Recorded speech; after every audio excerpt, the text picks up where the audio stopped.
Slocky with that, normally when you try to do a lesson, put your phone on do not disturb, all this and that. Somehow a call gets through. But, nonetheless, get back to what I was saying. So I was read that part over. Well, really, it say like, okay, this is not the first time Moldova, a former Soviet nation that borders Ukraine and European Union member Romania, has been drawn into the conflict. So yeah, if you go look on the map, so Moldova actually like borders Ukraine. Like it's a very small country compared to Ukraine. It's to the south of it, and I believe on the left side of Moldova would be Romania. So um, essentially, going back in a little history, Moldova actually used to be a part of the USSR. So just giving a little backstory on that. Going on to say, in early February, Russia violated Moldovan airspace with an attack missile into Ukraine, and the country's president warned that the Kremlin was instigating a coup to prevent Moldova from its bid to join the EU or the European Union, which Moscow denied. Moldovan Foreign Minister Nicu Popescu, I don't know, told the Financial Times that his country was seeking EU sanctions on Russian oligarch Ilan Sor, who then claimed is helping Russia wage war on the country.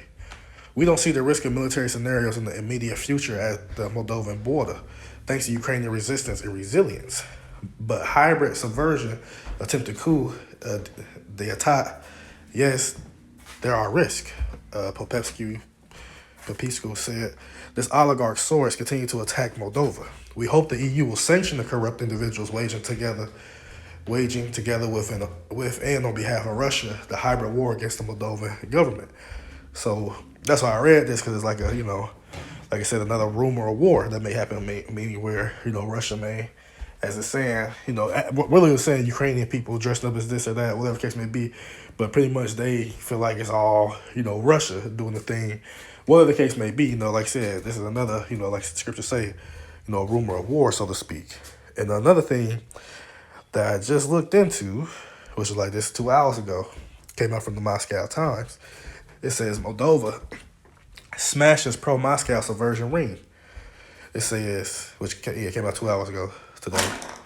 It says, Moldovan police said Sunday they had arrested members of a network orchestrated by Moscow in a bid to destabilize a small ex-Soviet nation as an anti-government protest kicked off.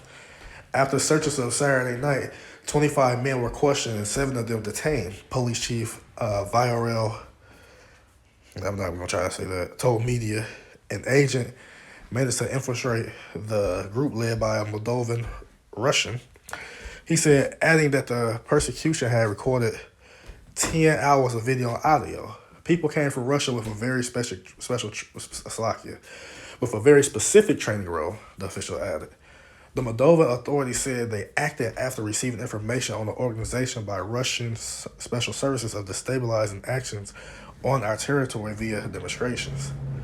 The party of a fugitive pro-Russian oligarch, Ilan Shor, has again mobilized people in recent weeks against the pro-European government amid heightened tensions between Moscow and, is that Chisinau now? He has organized several rallies for which he is suspected of paying participants. A new protest got underway Sunday afternoon in the capital of Chisinau. I guess that must be in Moldova. The White House on Friday accused Russia of seeking to destabilize the Romanian-speaking country of 2.6 million people bordering Ukraine with the aim of installing a pro-Russian government. The United States said it has stepped up information sharing with Moldovan leaders so they can investigate further and thwart Russian plans.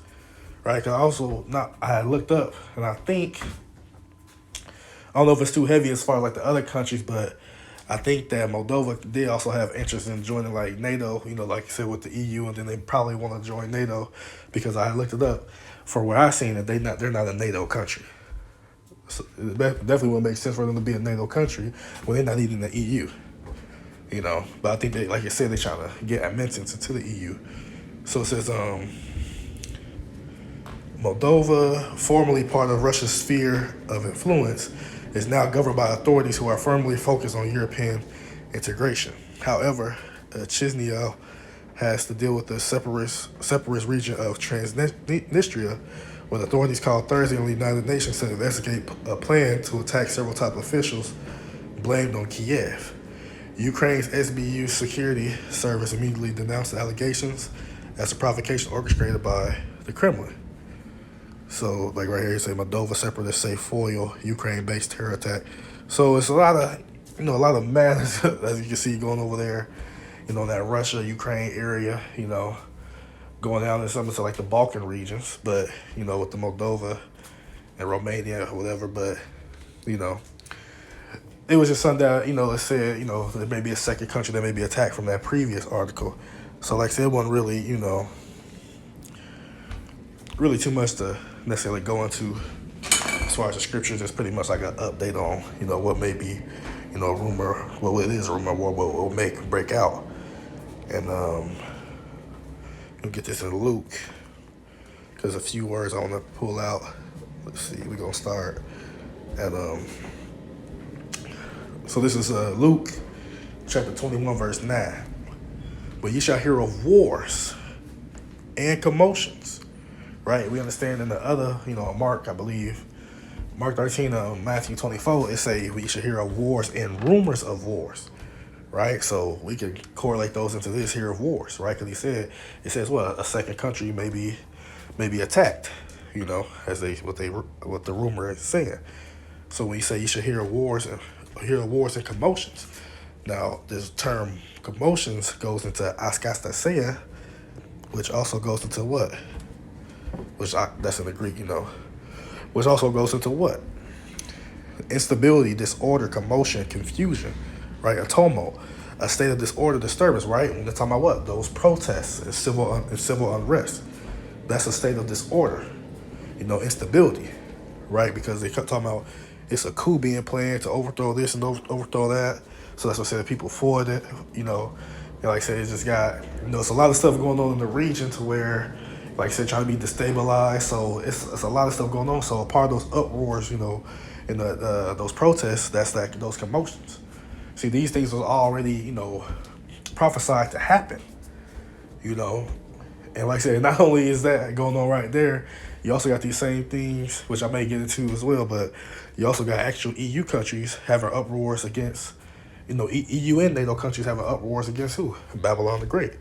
But we, Lord willing, definitely can, get that going, get a lesson to going on that later on, Lord willing. But yeah, just to highlight that, commotions. Though you hear of wars and commotions and say, well, be not terrified.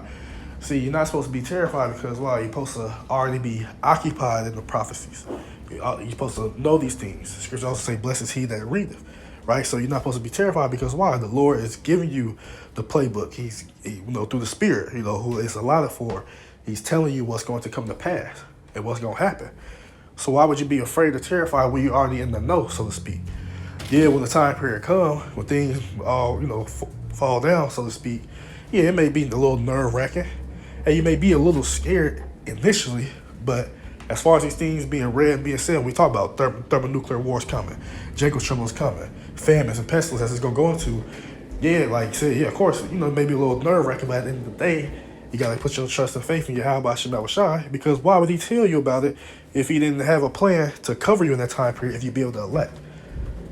So, you shouldn't be, like you said, he has not given the spirit of fear, and as a matter of fact, let me see. I know I'll be it's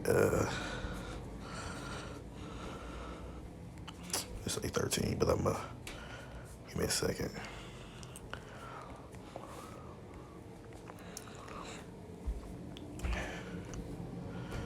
So, of course, this is a Sirach or Ecclesiasticus chapter 39, verse 1. It says, but he that giveth his mind to the law of the Most High, right? Rehearsing the righteous acts to the best of your ability. No, it's not going to save you, but it's a requirement. Like I say, the ones who are going to be saved by their works and by their faith whereby they have believed. So, hey, you got to put forth an action. You got to give forth an effort, towards the laws of Yahweh Shema Shai to the best of your ability. They say, and it's occupy, right, in the meditation thereof, right, of the scriptures, will seek out the wisdom of all the ancient and be occupied in prophecies. This is why you should not be, ultimately distraught and, distressed and perplexed when these things come to pass, because you occupied it and you read it and you understand it. For the most part, that the Lord give you. You got other people that read these scriptures and they have no clue as far as what's going on. So, I knew that was going to happen. Got all these tabs. There's a lot going on. Coming back.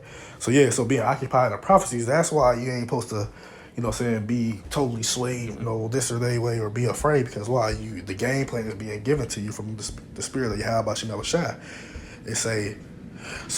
But Luke 21 verse 9, but when ye shall hear of wars and commotions, be not terrified, for these things must first come to pass. See, these things must come to pass.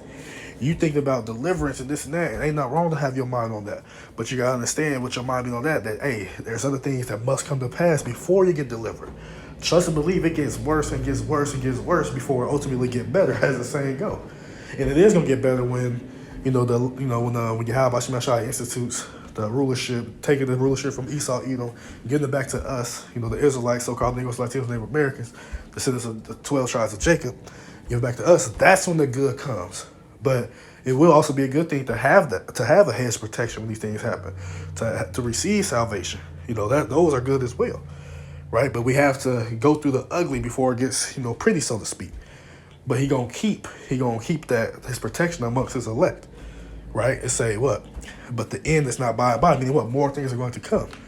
Then said he unto them, nation shall rise against nation, the kingdom against kingdom. This is an example right there. These nations going against each other. We hear about the major nations against each other, like Iran against Israel, Babylon the Great, America against Russia, China, North Korea, whatever. You got Taiwan against China, China against Japan, all these nations against each other, but also you got these smaller nations too, going to like Moldova as well. Saying the Ukraine thing, you know what I mean? So, hey, all these things are what? Part of the prophecy of Yahweh Shem Shai. And it says what? And great earthquakes shall be in diverse places, which is definitely apparent. There's earthquakes going on every day in different places. And famines and pestilence and fearful sights and great signs shall be there from heaven. All these things are coming to pass. You got those signs and those sights and great signs. You got the blood moons, you got the solar eclipses, lunar eclipses. You got shooting stars that they see, or you just got the appearance of the angels and the chariots flying around everywhere. See, all these things are coming to pass because it's prophecy that you have about Shem Shai. Right? But as we understand in the other chapters, these are considered what? The beginning of sorrows. With all these coming to pass, meaning what? That it's going to get worse. Again, before it gets better. So like I said, now I do want to, pretty much that was all on that. Like I said, I ain't nothing really long or drawn out, just a little, update of what may pop off. Remember, this was it, that article in the headline, End Times headlines, that came out February 23rd, but we just got here today. I think it was March 11th. I believe that's what it is. Maybe, or 12th, one of them, Salakia.